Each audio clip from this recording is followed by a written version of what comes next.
അപ്പോൾ നമുക്ക് ഇതൊരു get ready with me video നോക്കിയാലോ. അപ്പോൾ ഫസ്റ്റ് ഇതാണ് കേട്ടോ എൻ്റെ ഔട്ട്ഫിറ്റ്. അപ്പോൾ ഞാൻ ഔട്ട്ഫിറ്റൊക്കെ ഇട്ടിട്ടുണ്ട്. ആൻഡ് ദെൻ നമ്മളിനി സ്കിൻ കെയർ ചെയ്യാം കേട്ടോ.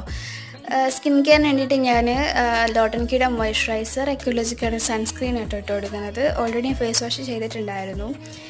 ആൻഡ് ഇനി നമ്മൾ മേക്കപ്പ് എന്ന് പറയാനായിട്ട് വലുതായിട്ടൊന്നുമില്ല. Foundation, baby cream, CC cream അല്ലെങ്കിൽ പ്രൈം അങ്ങനെ ഒന്നും ചെയ്യുന്നില്ല. ജസ്റ്റ് ഐസിൽ കുറച്ച് ടിൻറ്റ് ഇട്ട് കൊടുത്തു, ഐയുടെ മുകളിൽ ആ ഒരു ഏരിയയിൽ കുറച്ച് ടിൻറ്റ് ഇട്ട് കൊടുത്തു. ആൻഡ് ദെൻ ഒരു ഐലൈനർ എഴുതി. പിന്നെ ഞാൻ ഐബ്രോസ് ഫില്ല് കേട്ടോ, അത് ഞാൻ എപ്പോഴും ചെയ്യുന്നൊരു കാര്യമാണ്. ഐബ്രോസ് ഞാൻ ഇടയ്ക്ക് ഒന്ന് കോംബ് ചെയ്തിട്ട് ഇടയ്ക്കിടയ്ക്കൊക്കെ ഒന്ന് ഫില്ല് ചെയ്ത് ഒരു നാച്ചുറൽ ഫിനിഷ് കിട്ടുന്ന പോലെ. പിന്നെ ലിപ്സ്റ്റിക്ക് ഇട്ടു, പിന്നെ ലിപ് ഗ്ലോസ് ഇട്ട് കൊടുത്തു കേട്ടോ. അപ്പം ഇത് ഡാസ്ലറിൻ്റെ ഒരു ലിപ്സ്റ്റിക്കാണ്.